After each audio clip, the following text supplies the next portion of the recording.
So in this video, we will be covering lipids B1.1. In the previous video, we looked at carbohydrates 1.1, B1.1. So what are lipids? Well, essentially there are four main types of lipids. You have steroids, phospholipids,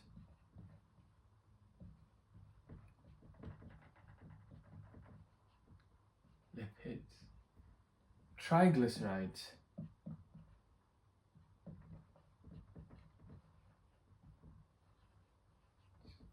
and waxes.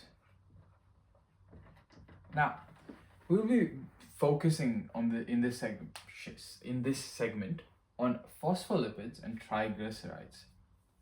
A lipid is hydrophobic, so all of these are hydrophobic,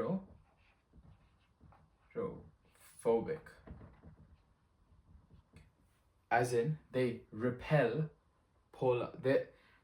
which basically means they're non-polar, so they repel water and they repel anything that is polar. So non-polar. Now in this we will be again covering phospholipids and triglycerides. So let's start with triglycerides. What is a triglyceride? Well, for starters, I'm going to break this down. Triglyceride. Well, just from the name, we can tell that it includes three of something and something that's called a glyceride. Now, to break that down, it's basically three fatty acid tails,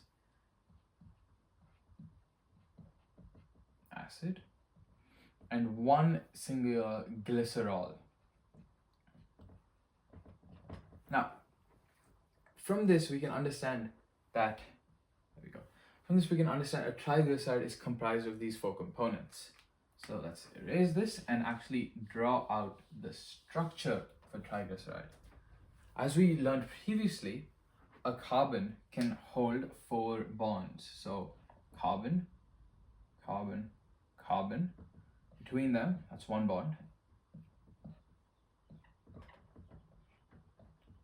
So each of these carbons now have four bond spots. And in each of these bond spots, we draw an OH, an OH, and finally another OH. And then here we draw H, H, H, H, H. Now, the presence of these OH groups here means that this is a glycerol molecule. Alls are alcohols, and the importance is that alcohols can bond to fatty acid tails because they're non-polar. So the only way for a fatty acid tail to dissolve is into something that's equally non-polar, and an example of that is an alcohol. So we're now going to draw with a different color the fatty acid tails. So C with a double bond O, right? And then a single bond to this side of H and a single bond to this side, right? So we get left with something that looks like this. Let's actually continue this for a couple repeats. That end is not, we just end it off like this. H, H, H, H, H. So this is going to be your fatty acid tail. Let's actually label this. Fatty acid. So now we have our glycerol, which is here.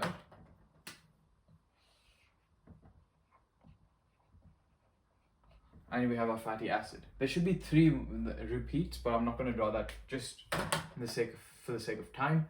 Now, what happens next? We have them, but obviously have them combined together. So we have ester bonds forming through esterification. Now, this is very similar to condensation, but the main difference is there is a COH group on this side, and on this side there isn't. So it's a slight difference from carbohydrates, where the bond actually forms as an ester bond instead of a glycosidic bond. So this, there we go, right? These components actually fuse together or bond to form, let's erase that. But what would they form? They would form H2O. And when that happens, you actually get, so take a second, this is the unfused version. When they bond, you actually get this.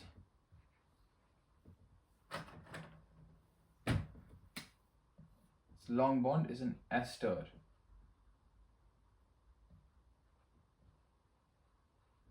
And that ester bond, as you can see, still obeys the rule. So carbon is still bonded to 1, 2, 3, 4, and this carbon also has 1, 2, 3, 4 bonds. But as a byproduct, you also get plus H2O. And this is very important because it shows that they work in very similar mechanisms.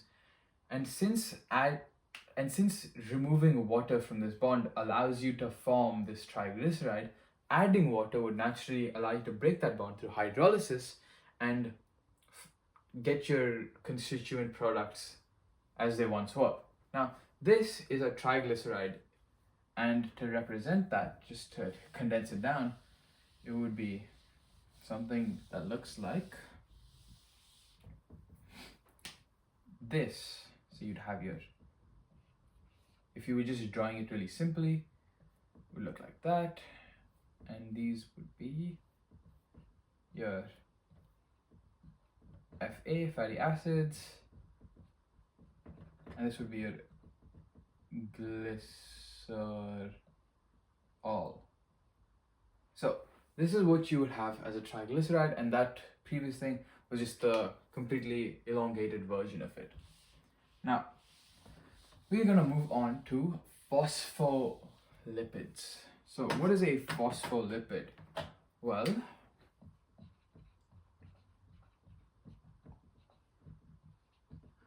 phospholipids are actually slightly special. Now, that means the way that they're special is because they have two different kinds of bodies. Half of it, or a part of it, is actually both polar, and non-polar. Now, they're special because of their unique property, and I believe that should be, yeah, so that's amphipathic. So that's the IB word for it. So amphipathic. Now, that is quite a significant thing because it allows them to be partially permeable, and therefore used in cell membrane. Now, based on all of this information, and also the fact that we have done phospholipids slightly previously, we can tell that these things, these phospholipids, are very important for human function. Now, let's take a closer look at that and actually break down why a phospholipid is amphipathic. So you're gonna first have your regular phosphate group. So this phosphate group is going to be P bonded to that.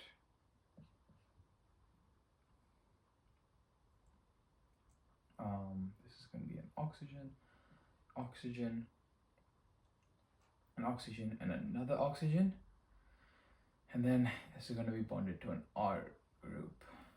Now, as you can see here, this is the phosphate head, and this actually has a negative charge. So let's draw a circle around this, right? It has a negative charge. Coming off the phosphate head, we actually have two fatty acid tails. Now, a fatty acid tail actually looks something like this. This oxygen only has one bond spot, so you can actually add one here. So you have carbon,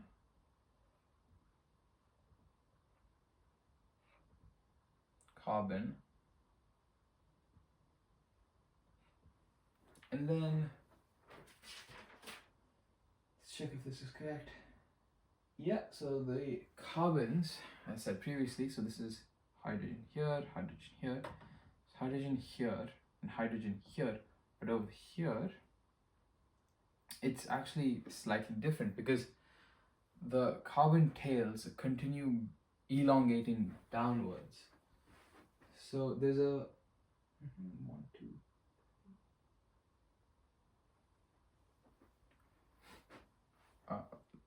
Well, we'd actually have to draw another carbon down here.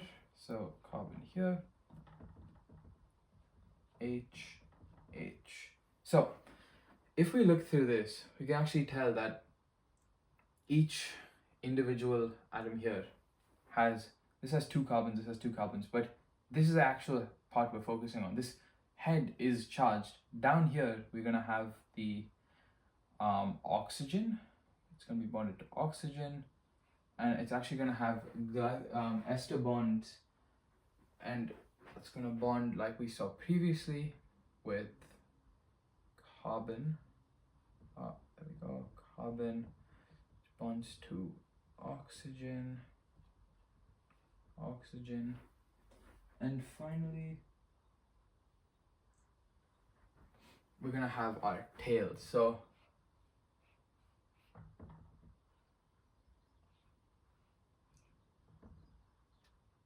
this would actually curve down like that, cause a kink, and then like that.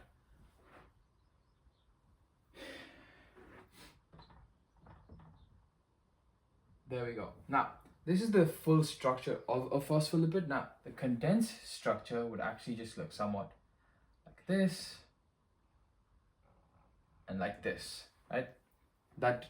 This is a double bond. That's what we're quantifying using that, and that's the representation of it. Now, the head here has a negative charge. This part here has no charge, so it's amphipathic, which we've mentioned before, and we're gonna delve into understand that later. So let's have a quick summary. This is the phosphate head.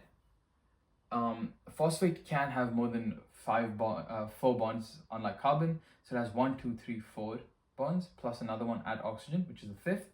This is the R group. We don't need to know exactly what that is currently. This is the carbon, the backbone, and this is the fatty acid tails. So the structure is important. You do need to know how to draw this for the exams. And the amphipathic nature is also important. So let's raise that and actually move on to why that's important. So phospholipids, that have slight gaps between each of them into which substances can penetrate. Now, these gaps are because their tails are, as you can see, slightly wonky. And these wonky tails, these ones, are because the tails are actually unsaturated. And these gaps allow molecules, so even charged molecules like H2O, which is polar, to pass through the non-polar. Since these are non-polar, this region is non-polar, it still allows the H2O and polar molecules to pass through if they're small enough, which is very significant because without that, a lot of our bodily functions, such as passive transport, would quite literally stall and come to a screeching halt. Now, additionally, there are, in all of these cases, long-term storage is possible. So not exactly for phospholipids, but fats are used for long-term storage, which we'll get to next. Now, we're going to actually look more into the unsaturated portion of what I've written there. So I'm going to erase this and say types of lipids, types of fatty acid tails. We're going to have saturated, unsaturated, and polyunsaturated.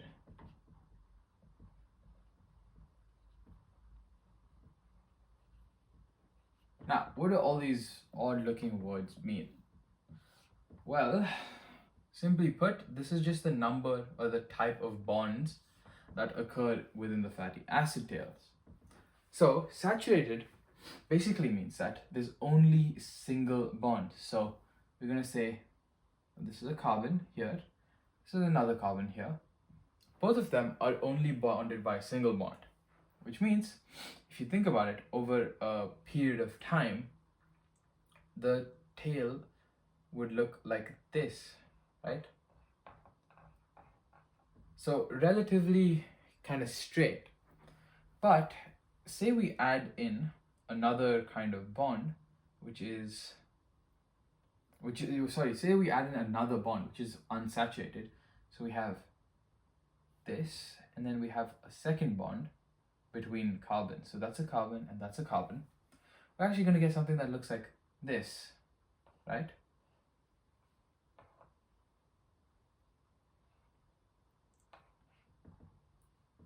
Which is relatively irregular compared to how smooth and straight this looks. If we actually average it out, this is going straight and then it bends and then it goes down, right? So the average, it's a different shape, which is what we're looking at.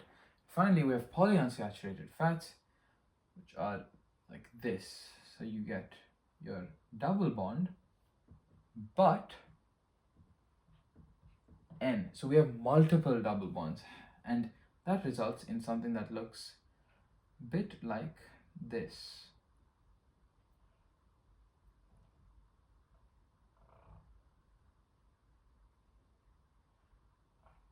Where you have many double bonds, and obviously this kind of looks quite irregular now compared to the original, and this basically causes bending. If we look at this, it's kind of like this, and then it bends, and it's like this, and it bends again, and then it goes up and bends the other way. So it's a very irregular pattern. Now, saturated fats, basically, let's copy this down, and we're gonna focus first on saturated fats.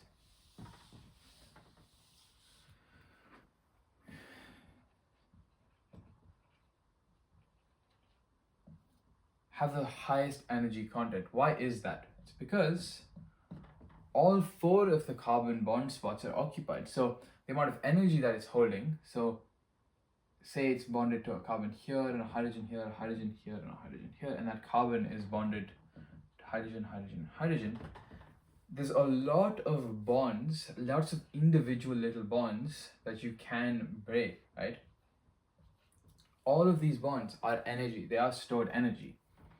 But then, if we erase this, right, so this is a lot of energy being held. If we make it unsaturated, that means the carbon, right, each of these carbons can now only bond to H here, H here.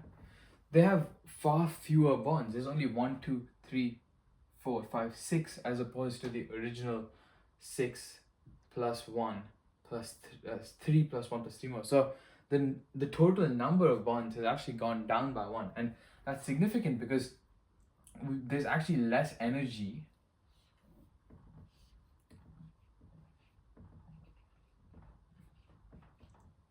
in this one compared to a saturated fat. So that's why saturated fats can also bond to other things, because this can be broken up into a carbon single bond like that. So the significance of this is it just allows the body to process it differently. It's a better source of energy, or it's a more clean source of energy. But oftentimes animals store fats as saturated because they need to break the fat down. They actually require the fat. and that's triglycerides. So triglycerides are used by animals to store fat. Let's go here. Yeah, so we're now gonna go on to discuss mainly on polyunsaturated, or yeah, let's continue looking at unsaturated. Unsaturated. T C. Okay, so unsaturated trans versus cis fats are slightly different. So we already know that saturated fats, so I'll write this down here. Saturated fats are very regular, which equals to tightly packed.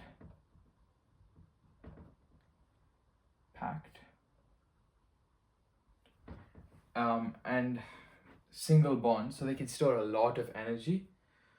But we already also know that unsaturated fats can be less tightly packed because they have that curve to them, and that they store less energy because of that double bond. But what we don't know is the difference between trans and cis unsaturated fats. So we're going to represent dots as carbons. In this case, the blue dots are going to be carbons. So we have this, that,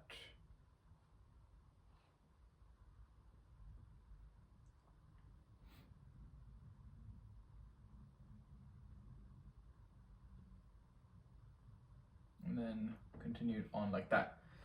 So this is going to be a cis unsaturated fat. So cis unsaturated fat, where it's all on the same side. So this double bond causes the carbons to be on the same side, which causes the hydrogens from the carbons also to be on the same side. Now, this inevitably causes a bit more of a disruption. So the shape, if we just plot this general shape, curves quite a lot, it just causes more of a disruption. While if we look at a trans unsaturated fat, it's similar in the sense that it has a double bond. However, the hydrogens are on opposing sides because the double bond is also going diagonally. So if we look at this, right, the hydrogens, one's going to be here and the other one's going to be here, and then we continue on. So this one is slightly more regular. So if we look at it, it can be more tightly packed. So trans, so it can be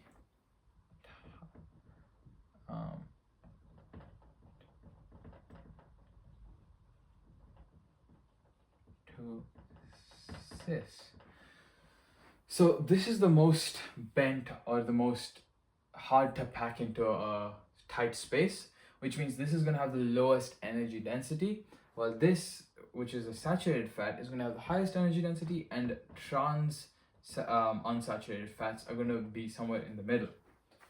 Now, this syllabus does state that you need to know the difference between trans and cis, so this would be a good point to draw it. And this line, I'm just going to erase it because you actually are not meant to draw that in the exam. That's just for understanding. And remember, you don't have to draw the hydrogens either. That is also mainly just for understanding. So the hydrogens are on the same side for cis, and the hydrogens are on opposite sides for trans unsaturated fatty acid. And all of these are the tails. So for triglycerides, which is how you and I and animals in general store their fats, they do have saturated tails. But then if you look at plant oils and such, they don't have saturated. They have unsaturated, which means that they're better for the body technically. But we look at the benefits and stuff later. So erase that.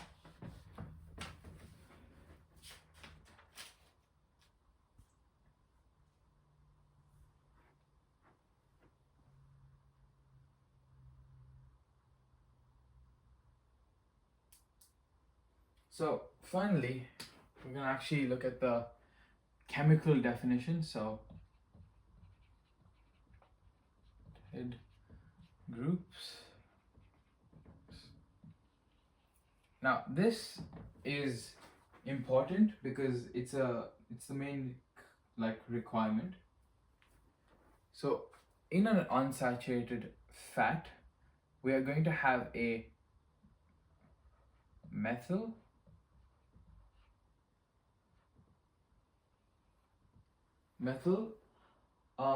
which is CH3 actually, yeah, so a CH3 group and a carbonyl